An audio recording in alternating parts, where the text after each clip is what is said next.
అర్థం చేసుకుంటారో మా ప్రభువా మాకు జ్ఞానం దయచేయమని ప్రార్థన చేస్తున్నాం. మా శక్తికి మించిన జ్ఞానం, మా శక్తికి మించిన తలంపులు, మా శక్తికి మించిన నీ ప్రభావం అర్థం చేసుకోవాలని మేము ప్రయత్నం చేసినప్పుడు మా తండ్రి మా ఆత్మలను అప్లిఫ్ట్ చేయమని ప్రార్థన చేస్తున్నాం. మా ప్రభువా మాకు కావలసినంత వరకు ఈ లోకంలో మీరు తండ్రి గాను, కుమారుని గాను, పరిశుద్ధ ఆత్మ గాను మీరు ప్రత్యక్షపరచుకొని మా తండ్రి ట్రినిటీ సండే మేము సెలబ్రేట్ చేసుకొని చూడగా మా ప్రభువా మా జ్ఞానం దయచేయమని ప్రార్థన చేస్తున్నాం. నా నోటి మాటలు, మా అందరి హృదయ ధ్యానాలు నీకు అంగీకారం అవ్వనట్లు సహాయం చేయమని మా ప్రభు యేసుక్రీస్తు ద్వారా వేడుకొంచున్నాం. ఆమేన్. మన తండ్రి అయిన దేవుడి నుండి, మన ప్రభు యేసుక్రీస్తు నుండి కృపా సమాధానాలు మనందరం కలుగును గాక. ఆమేన్. ట్రినిటీ సండేలో we had 2 Old Testament lessons. Genesis creation story chapter 1 complete గా అన్నా కానీ లేకపోతే Isaiah chapter 6 కానీ అన్నా ఉంది. For our meditation today I chose Isaiah chapter 6. Trinity అంటే it is a word which is not found in the Bible. బైబిల్లో ఆ మాటలు లేదు అసలు. అందుకని it is a concept developed over time by church fathers. ముఖ్యంగా ఈ టర్మ్ని ఫస్ట్ టైం యూజ్ చేసిన ఆయన టెర్టులియన్ అనే church father. He was the one who first used this word. Apologetics and we defend our faith in certain times. ఆ టైంలో especially people from monotheistic faith, అంటే దేవుడు ఒక్కడే అని నమ్మే మతం, యూద మతం కానివ్వండి, లేకపోతే ఇస్లాం మతం కానివ్వండి, ఏ మతం కానీ ఇంకా వేరే దేవుడు ఒక్కడే ఉన్నది అని నమ్మేవాళ్ళు క్రిస్టియన్స్తో ముందు డిసగ్రీ అయ్యేది ఇక్కడే. అవును మీ దేవుడు ఒక్కళ్ళ ముగ్గురా? వాళ్ళు వేసిన ప్రశ్నకి మన దగ్గర కరెక్ట్ జవాబు ఉండదు. అవును 1 or 3, మరి 1 అయితే ముగ్గురు చెప్తున్నాను, మరి ముగ్గురు అంటే మీకు 3 దేవుళ్ళ త్రిమూర్తులు అంటే కాదు కదా ఒక్కడే. So we ourselves are confused. Neither can we tell them nor can we present ourselves. I don't know how far I can clear those confusion, but we'll try to make an attempt to understand the concept of the Trinity. Orthodox సనాతనంగా ఏమని మనం నమ్ముతామంటే, సనాతన క్రైస్తవ ధర్మం ఏమని నమ్ముతుందంటే unity, oneness, threeness in divinity. ముగ్గురులో ఒకరికొకరు ఎవరు ఇన్ఫీరియారిటీ కాదు, ఎవరు సుపీరియర్ కాదు, ముగ్గురు నిత్యత్వం కలిగి ఉన్నారు వాళ్ళు నమ్ముతారు. దీనికి కాదని వ్యతిరేకించేవాళ్ళు, త్రిత్వం లేదని నమ్మేవాళ్ళు యూనిటేరియన్స్ అంటాం. They believe only in one God. ఇంకా కొందరైతే ట్రైథెయిజం అంటారు, అంటే త్రిమూర్తత్వం, ముగ్గురు దేవుళ్ళు, మనకి ముగ్గురు దేవుళ్ళు అన్నట్టు. ఆ తర్వాత మొడాలిజం అంటారు, అంటే గాడ్ వర్కింగ్ ఇన్ 3 modes. పాత నిబంధనలో తండ్రి అయిన దేవుడుగా, న్యూ టెస్ట్మెంట్లో కుమారుడుగా, యేసుప్రభు వెళ్ళిపోయిన తర్వాత పరిశుద్ధాత్మగా అదే దేవుడు 3 modes వర్క్ చేశారని ఇట్లా డిఫరెంట్ టీచింగ్స్ ఉన్నాయి. But where I stand, where traditional Christianity stands is we believe in the oneness of God. At the same time, they are 3. Especially me, I believe in social Trinity and integral tarvata. You please go on Google and search what is the difference between social Trinity and monarchical Trinity. Oneness emphasizes monarchical Trinity. Social Trinity emphasizes threeness. ముగ్గురు అనే దాన్ని ఎక్కువ emphasize చేస్తారు. both the camps will believe 3 in 1, but ఒక్కొక్కళ్ళు ఒక్కొక్క దాన్ని ఎక్కువగా believe చేస్తారు. ఎందుకు త్రీనెస్ని ఎక్కువ ఎంఫసైజ్ చేయాల్సి వచ్చిందంటే, త్రీనెస్ని ఎక్కువ ఎంఫసైజ్ చేయకపోతే గుడ్ ఫ్రైడేని, ఈస్టర్ని మనం క్లియర్గా ఎక్స్ప్లెయిన్ చేయలేం. Because who died on Good Friday అంటే యేసు ప్రభువు. ఇంకో రకంగా చెప్తే దేవుడే చనిపోయాడు. Then who rose him up from the dead అంటే మళ్ళీ దేవుడు. సో ఎవరు చచ్చిపోయారు, ఎవరు చచ్చిపోయినా ఆయన్ని లేపారు, ఇవన్నీ క్లియర్గా ఎక్స్ప్లెయిన్ చేయాలంటే we need to differentiate between the 3 persons. At least we need to draw the difference a little bit bolder than emphasizing oneness. ఆ మధ్యలో ఓ సాంగ్ ఏది ఆత్మయేసుడే నాకు పెట్టి ఈ పాట బాగుంది. I don't want to take the names అంటే మైండ్కి వచ్చి ఆత్మయేసుడు ఒకటే అవుతారు. They are two different persons. చిన్నప్పుడు క్రిస్టియన్ మీటింగ్ ఏది ఉందన్నా కానీ తండ్రి కుమార పరిశుద్ధాత్ముడు యేసు అనే ఒక పాట ఉండేది. రికార్డ్ ఏది ఈ తిట్టే రోజు ఫస్ట్ సాంగ్ దాన్ని పెట్టారు. తండ్రి కుమార పరిశుద్ధాత్ముడు యేసు. అది 3 in 1. Is that true? How far it is true? అంటే it's good to draw the differences very clearly. దేవుడు ఏ రకంగా ఏ పని తాను చేశాడు అనే దాన్ని we have to retain those differences. లేకపోతే Easter and good Friday we cannot explain. దేవుడు ఆల్రెడీ చచ్చిపోతే మళ్ళీ ఏ దేవుడు లేపాడు అని మనం ప్రశ్నిస్తే మనం చెప్పలేం.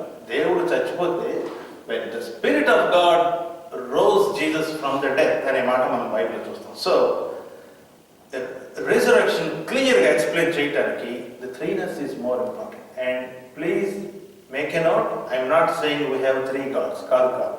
They are 1 in 3. Perichoresis అనే ఒక కాన్సెప్ట్ ఉంటుంది. How this 1 in 3.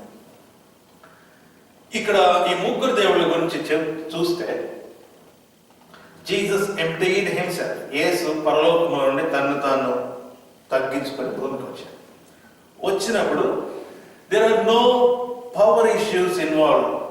తండ్రి ఆకాశంలో ఉండి బాబు నాయన కుమారుడా నువ్వు వెళ్ళు కిందకి వెళ్ళి లోకాన్ని ఉద్ధరించు అని కుమారుని పుష్ చేయలేదు కిందకి. It is a voluntary. Jesus himself chose, Jesus loved us and Jesus came to this world. So there are no power issues. బైబిల్లో చూస్తే యేసు ప్రభు తండ్రికి ప్రార్థన చేస్తాడు. యేసు ప్రభు ప్రార్థన చేస్తే రాజా రామ్మోహన్ రాయ్, కేసీ సేన్ వీళ్ళు మనం ఇండియన్ రినేషన్స్ లో మనం చూస్తాం. దిస్ పీపుల్ దే క్వశ్చన్ యేసు ప్రభు తండ్రికి ప్రార్థన చేస్తున్నాడంటే doesn't that mean Jesus is inferior to God the Father అని క్వశ్చన్ చేస్తాడు. అంటే answer yes, Jesus was inferior at least when he was on the earth. ఎందుకంటే దేవత్వాన్ని విడిచిపెట్టి వచ్చాడు. So he was inferior but still Jesus was with God. యేసు ప్రభువును తండ్రి కలిపి పరిశుద్ధాత్మను పంపిస్తారు. They sent the Holy Spirit. Yesu ప్రభు అసెన్షన్ అయిపోయిన తర్వాత does that mean Holy Spirit has a వీళ్ళు మేజర్ పని చేశారు, Holy Spirit has a least work అంటే అర్థం కాదు. Holy Spirit tells us what Jesus said. సువార్తలో మనం చూస్తాం యేసు ప్రభు మీకు చెప్పిన మాటలను ఆత్మతను మనకు గుర్తు చేస్తాడని వచ్చింది. సో ఆఫ్టర్ పెంతెకోస్ట్ అయిపోయేసరికి దేవుని యొక్క పరిపూర్ణత మనుషుల దాకా వచ్చేసింది. తండ్రి కుమారులు పరిశుద్ధాత్మ. Now we worship the Triune God. Now we worship the Triune God. My sermon for this day is breaking the silence with the Triune God. త్రిత్వమైన దేవునితో we should not be silent. You will get to the point what I am talking about very soon. Breaking the silence along with the Triune God. దా అంశంలోకి వెళ్ళబోయే ముందు ఇంకో 2-3 మాటలు నేను మీకు గుర్తు చేస్తాను. మత్తయి సువార్త 13వ అధ్యాయం 17వ వచనంలో యేసు ప్రభు శిష్యులతో మాట్లాడుతుంటాడు. మీకంటే ముందు ప్రవక్తలు చాలా మంది ఉన్నారు బైబిల్లో.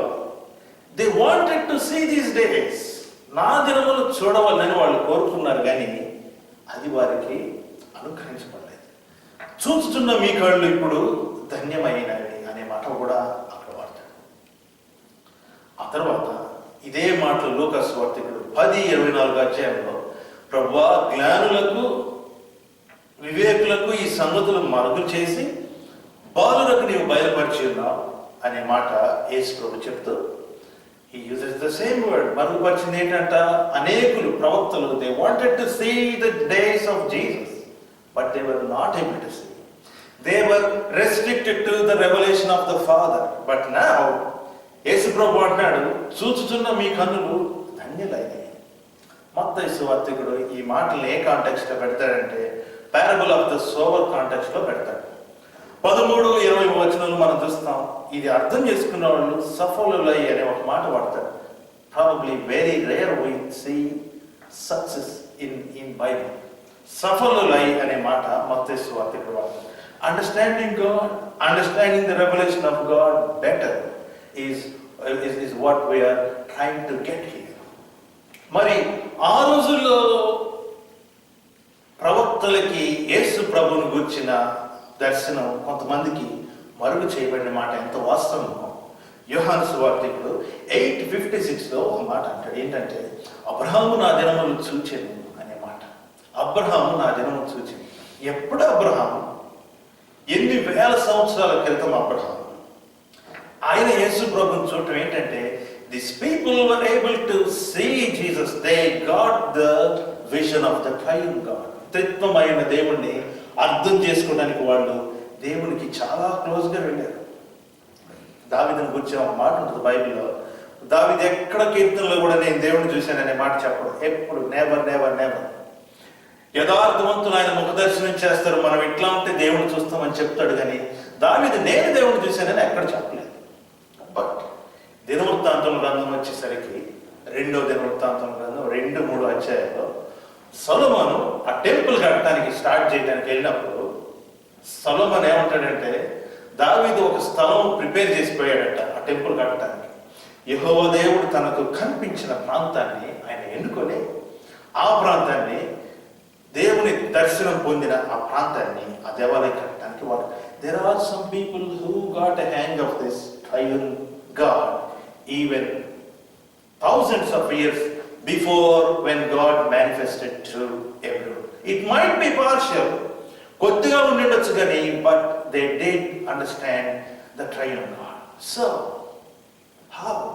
how we experience this Triune God in our lives? నీ జీవితంలో, నా జీవితంలో ఈ త్రిత్వమైన దేవుణ్ణి మనం ఎట్లా ఎక్స్పీరియన్స్ చేయాలి? కొంతమందికి ఆ భాగ్యం ఇవ్వబడలేదు, కానీ కొంతమంది అబ్రహాం లాంటి వాళ్ళు, దావీదు లాంటి వాళ్ళు, మోషే లాంటి వాళ్ళు ఆ ధన్యత పొందారు. కానీ నీవు నేను, how do we appropriate experiencing the Triune God? How do we break the silence when we live with when we continue with life in Trinity? ఈ దేవునితో, త్రిత్వమైన దేవునితో సహజీవనం, సహవాసం చేసి జీవించినప్పుడు how we make some choices. We will take Prophet Isaiah as an example, and let me tease out my sermon for this day. ప్రవక్త అయిన యెషయా గ్రంథం 6వ అధ్యాయము కొన్ని మాటలు నేను చదువుతున్నాను, ఎందుకంటే ఇంగ్లీష్లో మనం చదువుకున్నాం కాబట్టి ఇట్ విల్ బి హెల్ప్ఫుల్. రాజైన ఉజ్జియా మృతి పొందిన సంవత్సరమున అత్యున్నత సింహాసనం మందు ప్రభు ఆసీనుడయ్యుండగా నేను చూచితిని. ఆయన చొక్కా అంచులు దేవాలయమును నిండుకొని, ఆయనకు పైగా శరాపులు నిలిచి ఉండేవి. ఒక్కొక్కరికి 6 రెక్కలు ఉండేవి. ప్రతివాడు 2 రెక్కలతో తన ముఖము, 2 తన కాళ్ళను కప్పుకొనుచు 2 ఎగురుచుండెను. వారు సైన్యములకు అధిపతికి యెహోవా పరిశుద్ధుడు, పరిశుద్ధుడు, పరిశుద్ధుడు, సర్వలోకమైన మహిమతో నిండి ఉన్నదని గొప్ప స్వరముతో గాన ప్రతిగానములు చేయుచుండెను. వారి కంఠ స్వరము వలన గడప కమ్మల పునాదులు కదులుచు, మందిరము ధూపము చేత నిండగా నేను, అంటే ప్రవక్త అయిన యెషయా వస్తున్నాడు, నేను అయ్యో నేను అపవిత్రమైన పెదవులు గలవాడని, అపవిత్రమైన పెదవులు గల జనుల మధ్య నివసించువాడను, నేను నశించుతిని. రాజును సైన్యములకు అధిపతి యెహోవాను నేను కన్నులారా చూచితని అనుకుంటుని. అప్పుడు ఆ శరాపులో నప్పుడు తాను బలిపీఠం మీద నుండి కారుతో తీసిన నిప్పును చేత పట్టుకుని నా యొద్దకు ఎగిరి వచ్చి నా నోటికి తగిలించి, ఇది నీ పెదవులకు తగిలిన కనుక నీ పాపమునకు ప్రాయశ్చిత్తమాయను, నీ దోషము తొలగిపోయింది. అప్పుడు నేను ఎవరిని పంపెదను, మా నిమిత్తము ఎవడు పోవునని ప్రభువు సెలవీయగా వింటిని. అంతట నేను చిత్తగించము, నేనున్నాను, నన్ను పంపమనగా ఆయన, నీవు పోయి ఈ జనులతో ఇట్లను, మీరు నిత్యము వినుచుందరు కానీ గ్రహింపకుందరు, నిత్యము చూచుందరు కానీ తెలుసుకొనుకుందరు అని ఇక్కడ మనం ఈ మాటలు మనం చూస్తున్నాం. ప్రవక్త అయిన యెషయా గురించి మనం అర్థం చేసుకోవాలంటే the key concept for this chapter or for this book is 6వ అధ్యాయము 1వ వచనంలోనే ఉంది. రాజైన ఉజ్జియా మృతి పొందిన సంవత్సరమున, రాజైన ఉజ్జియా మృతి పొందిన సంవత్సరమున. ఉజ్జియా గురించి you should know what that king is and who is and how he is. దినవృత్తాంతముల గ్రంథము, 2వ దినవృత్తాంతముల గ్రంథం 26వ అధ్యాయంలో ఈ రాజుని గురించి పూర్తిగా డీటెయిల్స్గా ఉన్నాయి. ప్లీజ్ ఇంటికి వెళ్ళి మీరు దయచేసి దాన్ని చదవండి, చాలా ఇంపార్టెంట్. ఎందుకు చెప్తున్నానంటే ఉజ్జియా 16వ ఏట రాజు అవుతాడు, యూదా దేశానికి రాజు అవుతాడు. యూదా ఇస్రాయేల్, నార్త్ సౌత్ డివైడ్ ఉన్న రోజుల్లో యూదా దేశానికి రాజు అవుతాడు. 16వ సంవత్సరంలో ఆయన రాజయ్యి 52 ఏళ్ళు పరిపాలన చేస్తాడు. 52 years. అంటే ఇఫ్ యూ క్యాలిక్యులేట్, ఆయన 68వ సంవత్సరంలో వరకు ఆయన రాజ్యం చేస్తున్నాడు. ఇక రాజు చేస్తున్నప్పుడు ఎంత మైటీగా చేశాడంటే, ఇక శత్రువులు అనే వాళ్ళు లేకుండా వాళ్ళని వైప్ అవి చేయటం. Asia, Egypt and Assyrians were the mighty super powers in those days. వాళ్ళు కూడా ఉజ్జియా అంటే భయపడే అంతగా ఈయన ప్రబలాడు. He was blessed so much, he was blessed so much. కానీ ఆ 26వ వచనంలో మనం చూస్తే ఎంతగా దీవించబడ్డాడు దేవుడు అతనికి. ఆ మాటలన్నీ మనం చూస్తాం. దేవుడు అతనికి తోడయుండెను గనుక, దేవుడు అతనికి ఆశీర్వదించిన గనుక, ఆశ్చర్యకరముగా దీవించిన గనుక అతను దీవించబడిన మాట చూస్తాం. 52 years. 52 years is already crossing the biblical mark. ఏ మనుషులోనైనా కానీ 40 years of life best period ఉంటుంది as per the Bible. Be ministry or whatever. 40 ఏళ్ళు వాళ్ళు బాగా చేసిన తర్వాత usually they dwindle, they go down. It happens. But this man exceeded the 40. Gideon గానండి, ఎవరన్నా చూడండి, సొలొమోన్ గారు 40. ఇతను 52 ఏళ్ళు రాజ్యం చేశాడు. 68వ ఏటలో ఆయనకి యాజకత్వం చేస్తుంటే టెంపుల్ దగ్గరికి వెళ్ళి, మీరు పక్క దొరకండి, మీరు యాజకులు, మీరే కాదు చేసేది, నేను కూడా చేస్తానని వెళ్ళి ఆ ధూపం వేసే దగ్గరికి వెళ్ళి డైరెక్ట్గా అత్యంత హోలీ ప్లేస్లోకి ఎంటర్ అయ్యాడు. Most of you know this story, most of you know this history. వెళ్ళిపోయినప్పుడు ఈ ఉన్న యాజకులందరూ కూడా భయపడిపోయి, రాజా నువ్వు చాలా తప్పు చేస్తున్నావు, అది నువ్వు చేసే పని కాదు, యుద్ధాలు పరిపాలన నువ్వు చేయాలి, ఎందుకు దీంట్లో వస్తున్నావు, దయచేసి వెళ్ళకని చెప్పినా కానీ వాళ్ళని వారించి వాళ్ళని తిట్టి లోపలికి ఎక్కి he goes in to the place where he is not suppose to go. 26వ అధ్యాయంలో ఈ 20వ వచనంలో మనం చూస్తాం, దేవుడు అతని మొత్తెను కనుక అనే మాట మనం చూస్తాం. అతని నొసటున వెంటనే కుష్టు పుట్టాడు. అతను ఒక సామెత అయిపోయాడు మనుషులకి. చనిపోయే వరకు కుష్టుతో చనిపోయిన రాజు అనే పేరు సంపాదించుకున్నాడు. మనం గమనించాల్సిన వాక్యం ఏంటంటే, దేవుని దగ్గరే అంత గర్వపడే స్థితికి వచ్చాడంటే ఒక మనుషులు, that doesn't happen over night. ఈలోపు తన చుట్టూ పని వాళ్ళని, తన చుట్టూ కాపలా చేస్తున్న వాళ్ళని, మనుషుల్ని, వీళ్ళ దగ్గర విపరీతమైన గర్వంతో పనిచేసి ఉంటాడు. ఇక దేవుడి దగ్గరకు వచ్చాడంటే ఇక దట్స్ ద లాస్ట్ స్టేజ్ అనమాట. దేవుడు మొత్తం అనే మాట చూస్తాం. Why it is important to know this background is, ఆ రాజు చనిపోయిన తర్వాత యెషయాకు ఈ దర్శనం వచ్చింది. ఈ మాటలు నేను ధ్యానం చేస్తూ ఉంటే, ఈ మాటలు ఈయన దర్శనం రాగానే probably they sang the same song we sang, holy holy holy, సైన్యములకు అధిపతిగా యెహోవా పరిశుద్ధుడు పరిశుద్ధుడు పరిశుద్ధుడు, సర్వలోకము ఆయన మహిమతో నిండి ఉన్నదని పాడుతున్నారట. ఈ ఐజయా saw that vision. మనం గుర్తుంచుకోవాల్సింది ఏంటంటే, ఈ హోలీనెస్ అని 3 times హోలీ హోలీ అని రిపీట్ అయిందంటే it is a prophetic utterance. అది ప్రవచనాత్మకమైన దర్శనాత్మకమైన సన్నివేశం. సన్నివేశంలో ఇక్కడ మనం చూస్తున్నాం, మనం గుర్తుంచుకోవాల్సిన అంశం ఏంటంటే, హోలీ హోలీ హోలీ అని వీళ్ళు అంటారంటే, holy is not the title of God. ఆయనకి ఇచ్చిన బిరుదు కాదు అది. It is the character of God. దేవుని యొక్క గుణగణం అది, దేవుని యొక్క యాట్రిబ్యూట్ ఆఫ్ గాడ్.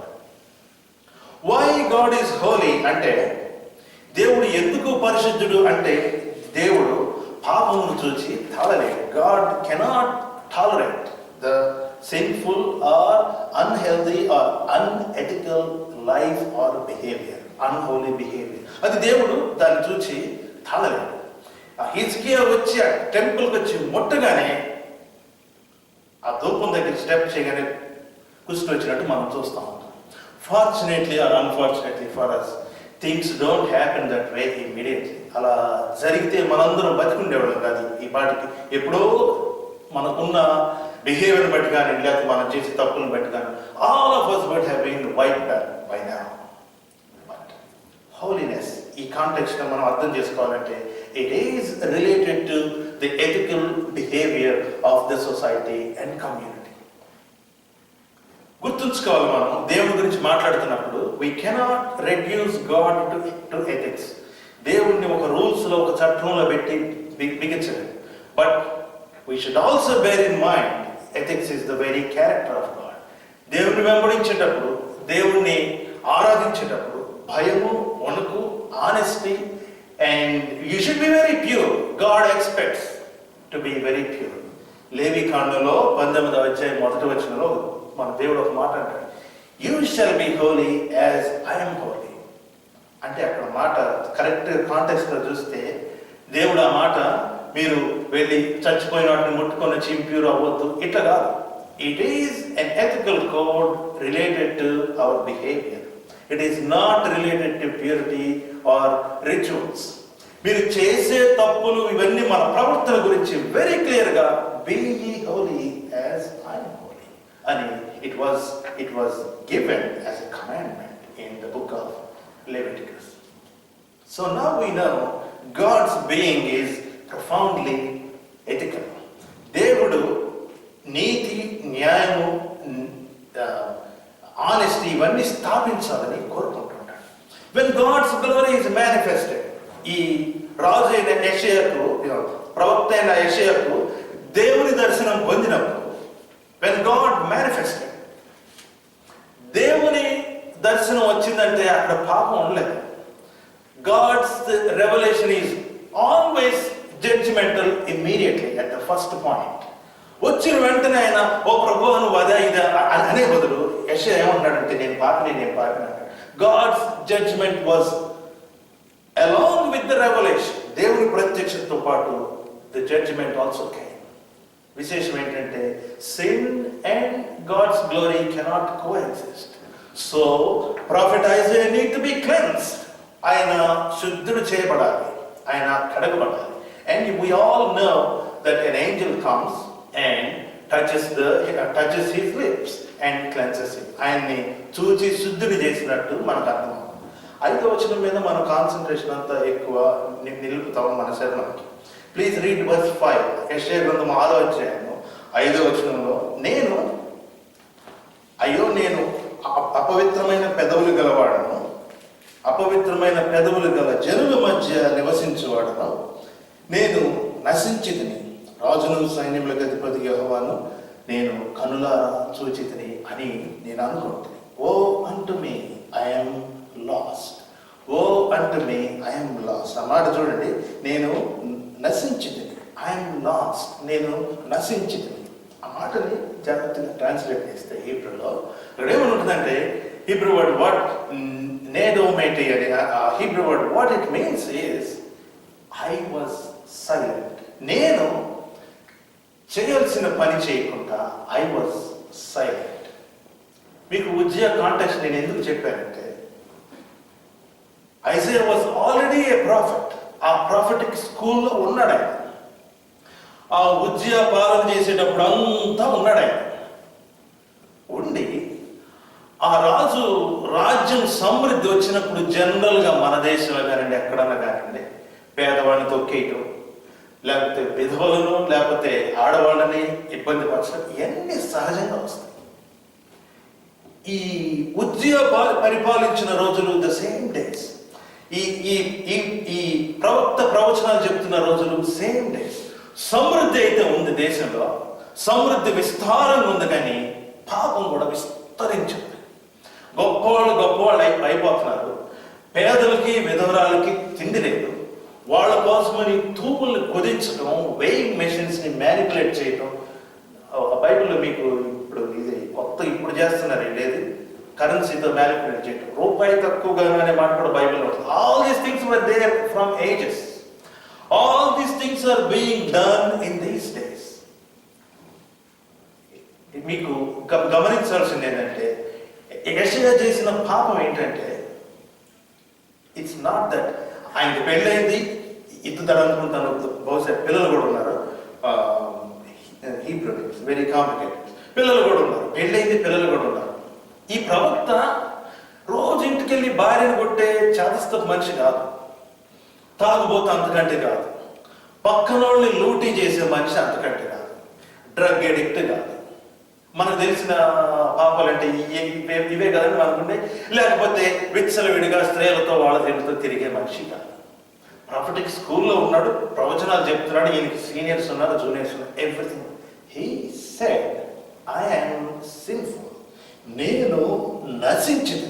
ఏంటంటే ఆయన చేసిన పాపం అంటే హీ వాజ్ సైలెంట్. ఆయన he remained silent when Uzziah was doing all those things. సమాజంలో చెడు విస్తరించున్నప్పుడు he was silent. When exploitation of the poor and widows and fatherless was going on, he was silent. అందుకనే మొదటి అధ్యాయం 17వ వచనంలో నేను చెప్తున్నా, స్టార్టింగ్ లో ఆయన మాట్లాడుతున్నాడు, కీడు చేయటం మానుడి, మేలు చేయ నేర్చుకున్నది, న్యాయము జాగ్రత్తగా విచారించడి, హింసింపబడువాని విడిపించడి, తండ్రి లేని వారికి న్యాయము తీర్చడి, విధవరాలి పక్షముగా వాదించడి. All these were part of his ministry. From when? From chapter 6. ఎందుకంటే he realized the sin that he was silent. Silence అన్నది మనకు చాలా ఈజీగా తీసుకుంటాం. It is very easy for us. It is African American theology which brought out that silence is sin. నల్లవాళ్ళని లేకపోతే వాళ్ళని అణగదొక్కుతుంటే church was silent. If you remain silent when injustice is going on in your midst, in your family, in your church or in your office, if you don't raise your voice, Prophet Isaiah says, I am committing sin. అది ఎంత తీవ్రమైన పాపం అంటే it needs a heavenly cleansing. Diplomacy which we all like. తప్పేదన్నా జరుగుతుంటే చర్చిలో కానీ కుటుంబంలో కానీ చక్కగా పక్కెళ్ళిపోతాం. బురద మరక మనకు తగలకూడదు. దేనికంటే ఇప్పుడు నేను నోరు తెరిస్తే రేపు అతనికి నాకు కూడా ఏమైనా తేడా వస్తాయి, లేకపోతే ఆవిడ నన్ను గురించి ఇంకోలాగా మాట్లాడుతుంది. ఎందుకు వచ్చింది ప్రవక్త మాట్లాడుతున్నాడు, if you remain silent you are committing sin. ఈ మాట ఎందుకు చెప్తున్నానంటే this happens in a community, in a country at a higher level in Prophet Isaiah days. మనకు సంబంధించి మన జీవితంలో, మన సమాజంలో, మన లెవెల్లో ఎప్పుడూ సంభవిస్తూనే ఉంటుంది. We try to be very silent. We try to be very diplomatic. Very diplomatic. I'm sorry to use the word diplomatic in a negative sense, but we try to be very composed. నాకెందుకు వచ్చింది వాళ్ళ, నాకు అవసరం. యెషయా చేసిన పాపం మీకు గుర్తుపెట్టుకోండి, వెళ్ళి అక్రమంగా ఎవరినో లూటి చేయటం, ఇవన్నీ కాకుండా హీ వాజ్ సైలెంట్. దాన్ని నేను నశించితిని అనే మాట చెప్తున్నాడు. నేను నశించిపోయాను. Isaiah found what sin he is doing in the presence of the triune God. తన పాపమును క్లియర్గా చూడగలిగాడు. Many of us know in which part we fall back. ఎక్కడ మనం తప్పుదాలు చేస్తాం మనకు తెలుసు, కానీ we don't identify with that. ఆ పాపంతో మనం we don't identify with that. కానీ ఐజయా ఏం చేశాడు మీకు తెలిసిన వెంటనే ఏమంటున్నాడంటే, నేను అపవిత్ర పెదవులు కలవాడిని. I have a silent lips. He was not hesitant to call them unclean lips. నాకు unclean lips ఉన్నాయి అని అంతటితో ఆగకుండా, నాకు మాత్రమే కదా అన్క్లీన్ లిప్స్, నా సమాజానికి అంతా, మేమంతా కూడా విధవరాళ్ళని ఇచ్చేస్తుంటే మేము కళ్ళు అప్పగించి చూచాను. కానీ ప్రీచ్ చేసే మేము కూడా వెళ్ళి ఏనాడు అయ్యా దేవునికి ఇది మంచిది కాదు ఈ దేవుని దృష్టిని వాళ్ళకి చెప్పలేకపోయా. సైలెన్స్ అనగానే don't think I'm asking you to be radical and jump into every situation. That is not the point. There are certain situations only you can speak out. There are certain situations only I can speak out. But if I resist to speak out in the name of diplomacy or with an ulterior motive that I will lose good relationship with them, I have dirty lips. You have dirty lips, unclean lips.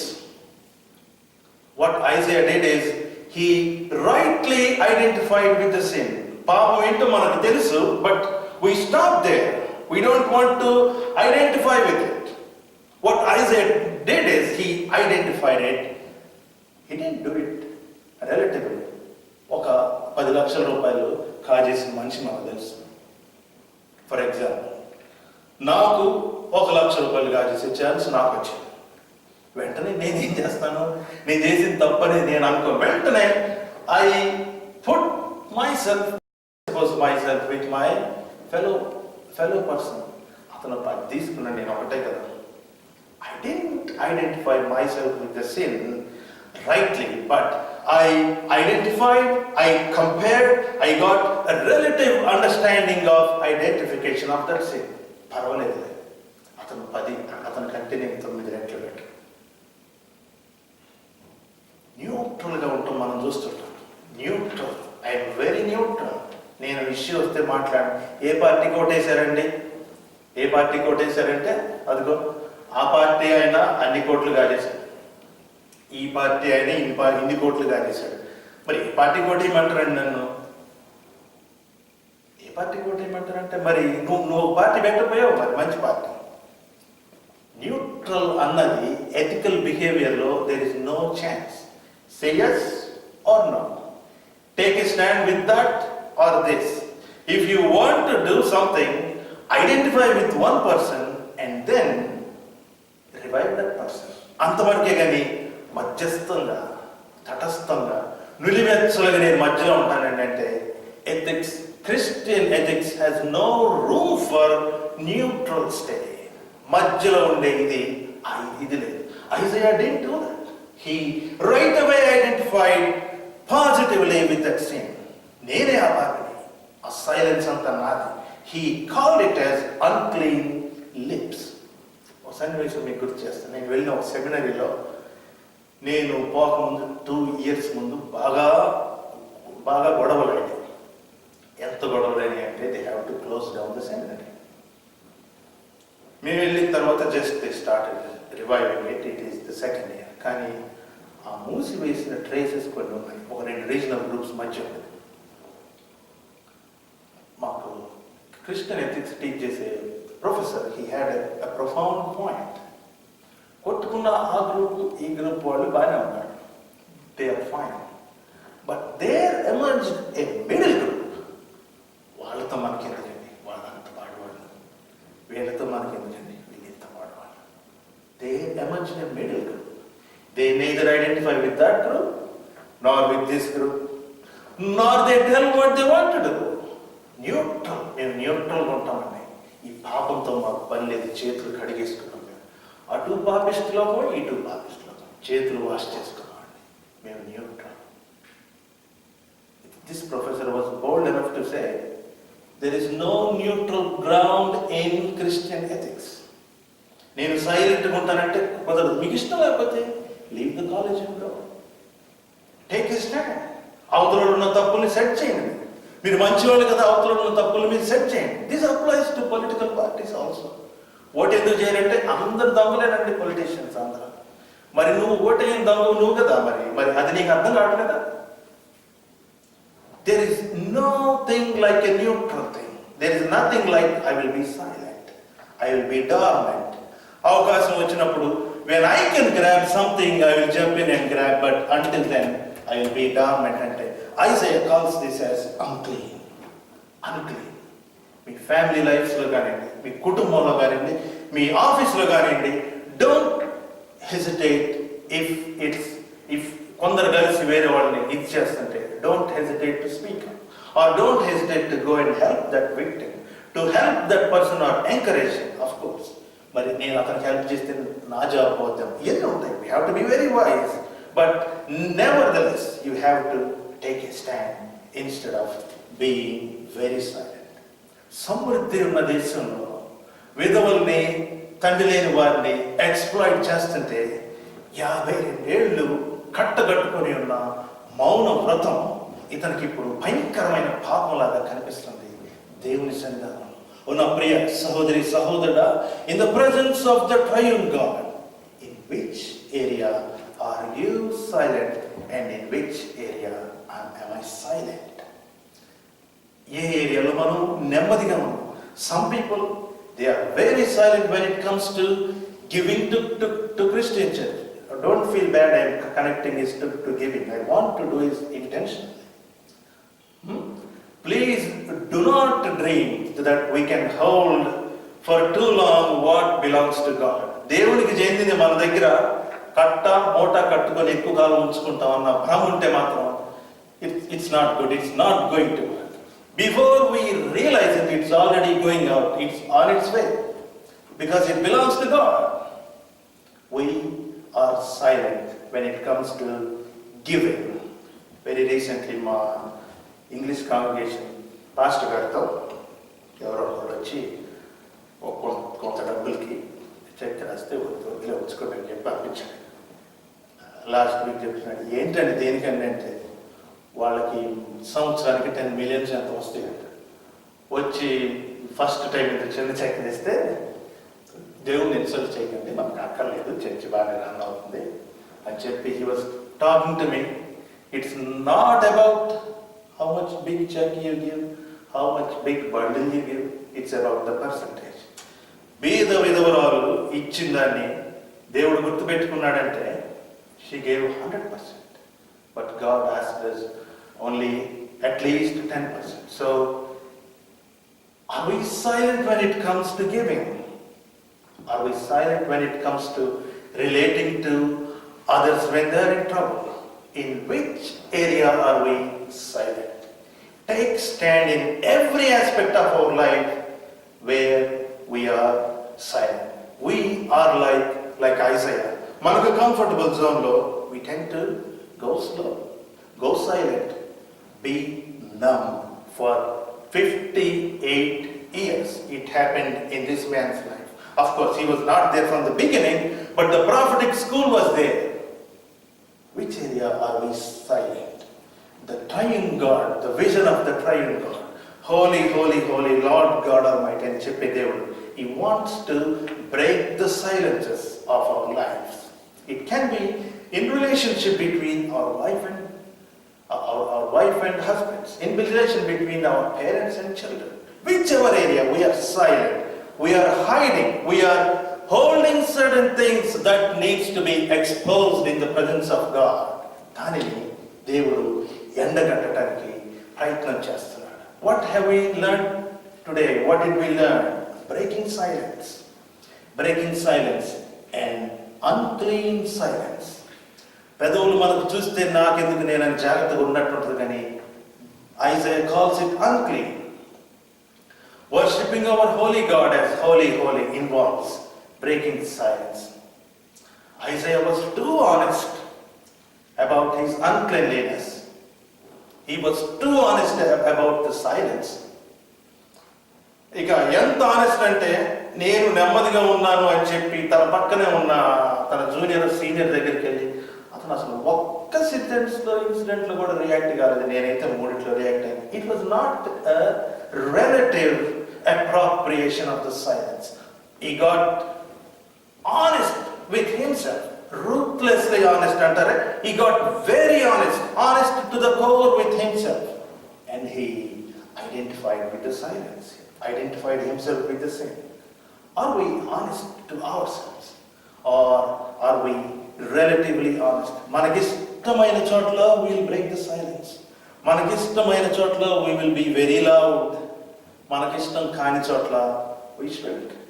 We go back. May the Triune God break all our silences and make us honest. దావీదు చెప్తున్నాడు, యథార్థవంతులు ఆయన ముఖదర్శనము చేశారు. ప్రవక్త అయిన యెషయాకు సంభవించింది అదే. దేవుని సన్నిధానంలో దేవుని ముఖదర్శనం దగ్గర the silence was broken. What all things he was holding was broken. The silence with our wives, the silence in our families, the silence in our offices, the silence with our church members, sometimes with our kids. ఇంత silence break చేస్తే ఏమండి నన్ను exploit అయిపోతానేమో, నన్ను advantage తీసుకుంటారేమో వాళ్ళని నాకు doubt వస్తుందండి. మరి అంత ఆనెస్ట్గా పోవచ్చా? Is that wise? యేసు ప్రభు కూడా పాముల వలె వివేకంగా ఉండమన్నాడు కదా. Is it wise to go? But Jesus said, రొట్టె ముంచేవాడు యూదా ఆయన్ని ముంచితే అప్పగిస్తాడని యేసు ప్రభుకు తెలుసు. Jesus knew it. In spite of that, he just let it happen. We feel we are exploited. Remember, we are not alone. Our God will be with us. It is okay to be exploited certain times because మన ఫలితం మనకు దేవుని దగ్గర నుంచి వస్తుంది. It is okay to be considered as a fool certain times. We need to break the silence, and we really need to dance when we really want to dance. ఏంటయ్యా నాట్యం చేస్తున్నావు దావీదు? ఏంటి నీ సంగతి? నీ బట్టలు ఊడిపోతాయి నీకు తెలుసా? పైన కేకలు పెడుతున్నాయి ఆయన మీద.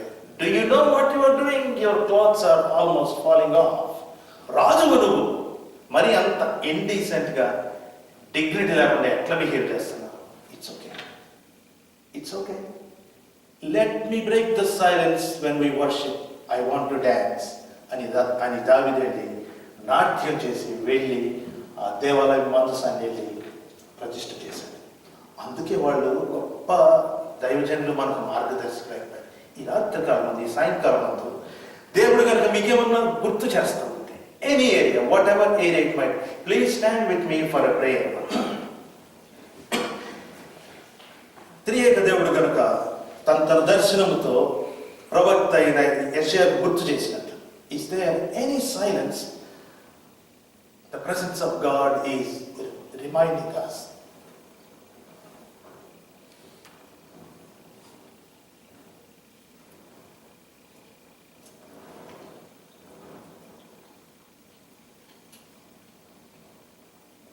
ఈ దేవుని సన్నిధానంలో మనం కనుక, ప్రభు నేను ఈ ఏరియాలో నేను చాలా సైలెంట్గా ఉన్నాను ఆయన, it is enough now, I want to break the silence అని కనుక మనం తీర్మానం చేసుకుంటే, మన సైలెన్స్ని వేరే వాళ్ళ సైలెన్స్తో పోల్చుకోకుండా ఆనెస్ట్గా మనం విశ్లేషించుకోగలిగితే ఈ దేవుడు మనకు సహాయం చేయడానికి సిద్ధంగా ఉన్నాడు. Is a God who calls us and who never forsakes us. పిలిచినవాడు నమ్మదగినవాడు, అబద్ధమాటకు ఆయన నరుడు కాడు.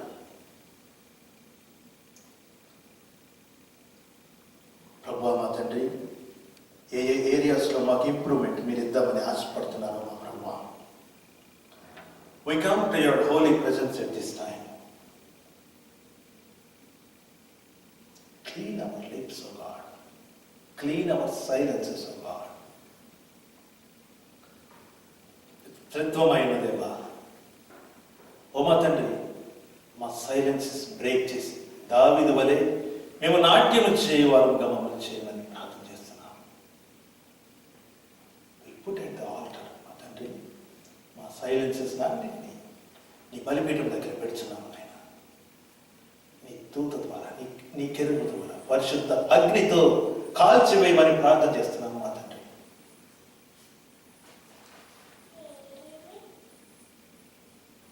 Help us to be very honest and follow you more intimately.